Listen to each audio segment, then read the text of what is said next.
Hello दोस्तों, नमस्ते प्रणाम। सब स्वागत बाटे हमारे छोटे से ब्लॉग में। सुबह सुबह के ब्लॉग में आप लोग कैसे प्यारे से कमेंट करिए। तो दोस्तों, हम लोग आ गए अपने मम्मी के घर पे। आप लोग वीडियो को ज़्यादा ज़्यादा सपोर्ट करिए, लाइक कमेंट फॉलो जरूर करिए।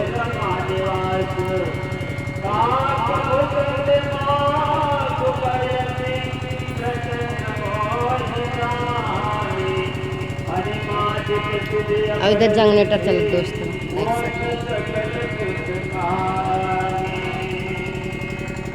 आप लोग, देखिए वीडियो के माध्यम से दोस्तों। तो दोस्तों, हमारे चाची के घर रामायण बैठा है आज, मतलब कल बैठा है। कल 20 तारीख रहा, कल बैठा। आज 8-9 बजे ख़त्म हो जाए। तो आज भत्तवाना है, आज भत्तवाना है। आज हल्दी रस्म है दोस्तों, कल शादी है। आप लोग वीडियो के माध्यम से बना रहे हैं हमारे ब्लॉग में, आप सबकी वीडियो देखे के पूरा मिले। तो आप लोग हमारे वीडियो को आज देखते हैं, प्यारे से कमेंट करके जरूर बताइए दोस्तों। फिर बाय बाय, जय माता दी। आप लोग एक शॉट आप लोग लाइक कमेंट